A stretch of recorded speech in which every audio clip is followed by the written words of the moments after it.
The first time the doctors said the words out loud, the room went quiet in a way that felt unnatural, as if even the machines had decided to listen. She may never walk again. It sounded rehearsed, polished by years of repetition, yet it landed like a hammer on David's chest.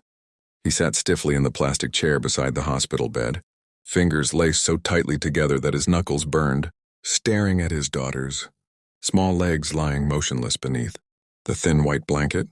Emily was only 8, her dark hair fanned across the pillow, her eyelashes fluttering as she slept under the soft pull of medication. David wanted to argue, to stand up and demand another opinion. Another scan, another miracle, but the words refused to come.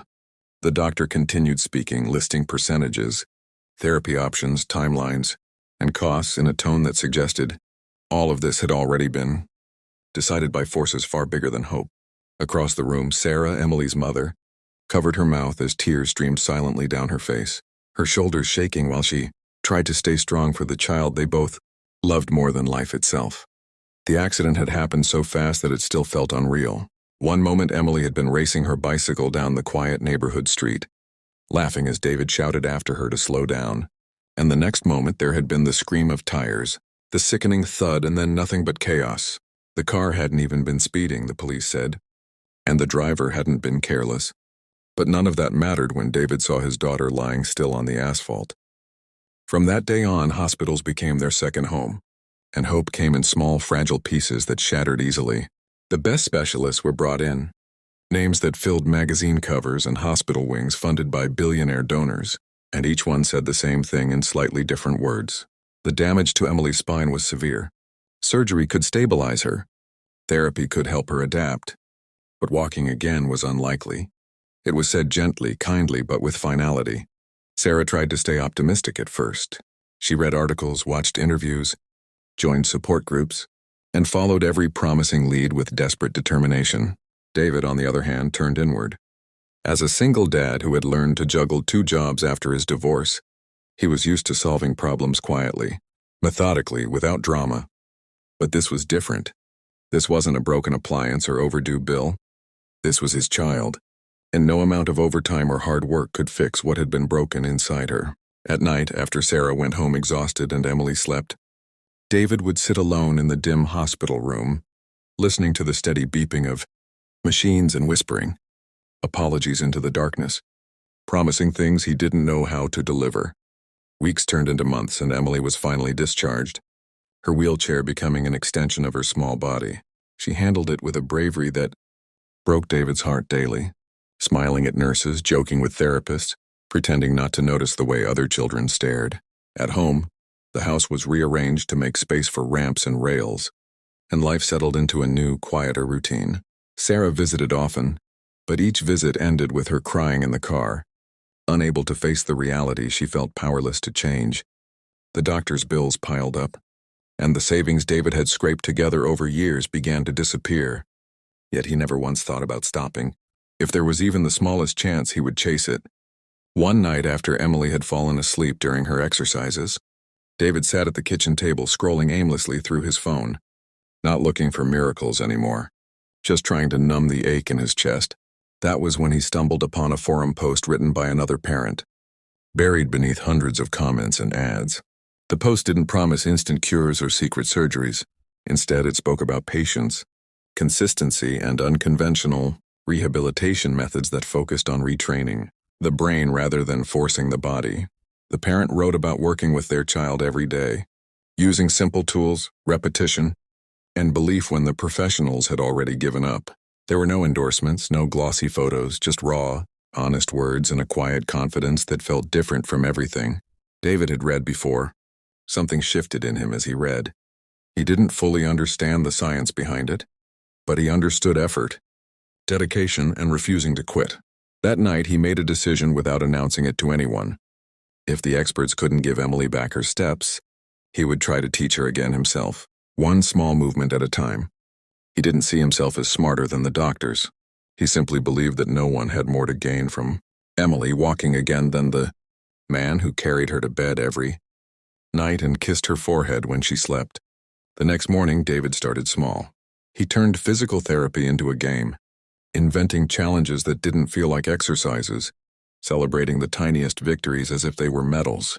He studied anatomy books borrowed from the library, watched lectures online late into the night, and adapted what he learned to Emily's needs.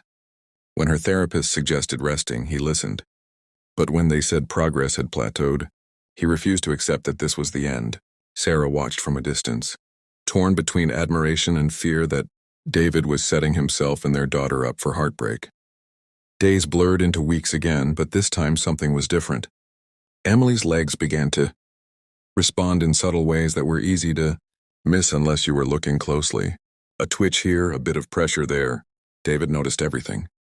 He kept a notebook filled with observations, times and tiny improvements, tracking patterns like a scientist with no lab, but endless determination. The doctors remained skeptical when he mentioned it during follow-ups, nodding politely while reminding him not to get his hopes up. David nodded back, calm on the outside, burning on the inside. Late one evening, after a particularly long day, Emily looked up at him with wide, serious eyes and asked if she would ever be able to run again. David didn't lie. He didn't promise what he couldn't guarantee. Instead, he took her hands and told her they would keep trying together, every single day, no matter what. She smiled, reassured not by certainty but by his unwavering presence. In that moment, David understood that even if he failed, giving up was not an option. And somewhere deep inside, a quiet, stubborn belief took root, one that refused to be silenced by statistics, or money or reputation. Breakthrough came on an ordinary morning that didn't feel special at first. The sun filtered softly through the living room window, casting warm light on the floor where David had set up his makeshift training space. Emily was in her usual spot, gripping the parallel bars David had installed himself, her face focused but calm. Sarah was there too, having come early that day, sitting on the couch with a cup of coffee growing cold in her hands as she watched. It had become a ritual, one she loved and feared at the same time. David stood close, ready to catch Emily if she slipped, his heart pounding louder with each passing second. "Just shift your weight," he said gently, the same words he had spoken 100 times before. Emily nodded, concentrating. Her brow furrowed as she tried to remember what her body once did without thinking. For a moment, nothing happened, and Sarah felt the familiar tightening in her chest, the quiet resignation creeping in. Then slowly, impossibly, Emily's foot moved forward. It wasn't a step in the way people imagine steps, but it was intentional, controlled, and real. The room froze. David's breath caught in his throat, and Sarah's cup slipped from her hands, hitting the floor with a dull thud she didn't even hear. Emily looked down at her foot, then up at her parents, confusion turning into dawning realization. "Dad?" she whispered, her voice trembling. David couldn't speak. He nodded, tears blurring his vision as he reached out, steadying her while laughter and sobs fought for space in his chest. Sarah collapsed onto her knees, covering her face as years of fear, guilt, and grief poured out of her in a flood she could no longer contain. In that moment, the world narrowed to that single step, a defiant answer to every expert who had said it couldn't happen. Progress after that was slow but undeniable. Word spread quietly at first, among therapists and nurses who noticed the changes during appointments. Some were curious, others cautious, but none could ignore the evidence in front of them. Emily learned to trust her body again, one movement building on the last, guided by her father's patience and her own stubborn courage. David never claimed to have discovered a miracle. He spoke instead about consistency, about listening, about refusing to let despair set the limits. He credited Emily for doing the hardest work of all. The doctors were invited to observe one of the sessions, and for the first time, David saw uncertainty flicker across faces that had once seemed unshakable. Questions replaced conclusions. Notes were taken. Recommendations changed. While no one openly admitted they had been wrong, it no longer mattered. Emily was walking slowly and carefully, but on her own. Each step was a quiet rebellion against the idea that only money and prestige could create healing. Sarah struggled with a mix of emotions as she watched her daughter reclaim pieces of her life. There was overwhelming joy, of course, but also a deep ache for the months she had spent believing there was nothing more to be done. One evening after Emily had gone to bed, she sat across from David at the kitchen table, the same place where he had once scrolled through his phone in despair. Tears welled in her eyes as she reached for his hand, apologizing for doubting him, for losing hope when he hadn't. David squeezed her hand gently, telling her there was no blame to place, That fear had touched them all differently. Emily's story eventually reached beyond their home. Shared by a therapist who couldn't keep quiet about what she had witnessed. People asked questions, not about secret techniques or hidden knowledge, but about the mindset that had carried David through when resources and authority had failed. He never presented himself as a hero. He spoke about love, about refusing to let anyone else define his child's future, about showing up every day even when it felt pointless.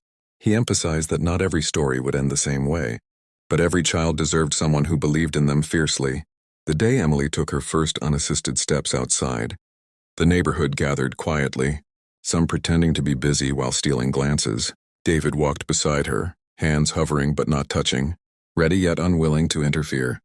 When she reached the end of the driveway and turned back with a triumphant grin, applause broke out, spontaneous and heartfelt. Sarah stood a few steps back, tears streaming freely, her hands pressed to her mouth as she watched her daughter do what once seemed impossible.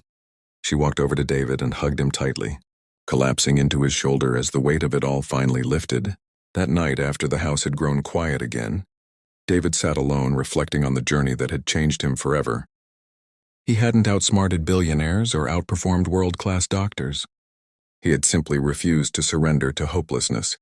He understood now that expertise mattered, resources mattered, but belief and persistence mattered too, sometimes more than anyone was willing to admit. Emily slept peacefully in her room, her wheelchair resting unused in the corner, a reminder of how far she had come rather than how far she had to go. In the end, the story wasn't about defying medicine or proving anyone wrong. It was about a father who stayed when giving up would have been easier, about a mother who found her way back to hope, and about a little girl who learned to trust her body again, because someone she loved never stopped believing in her. When Sarah later told friends about the moment she collapsed in tears, she didn't speak of despair, but of gratitude so intense it overwhelmed her. It was the sound of hope returning step by step into a life that had almost lost it. And as David tucked Emily into bed that night, listening to her excited plans for the future, he realized that miracles didn't always arrive in grand gestures or expensive solutions. Sometimes they came quietly, in the form of one exhausted parent, one determined child, and a single step taken against all odds.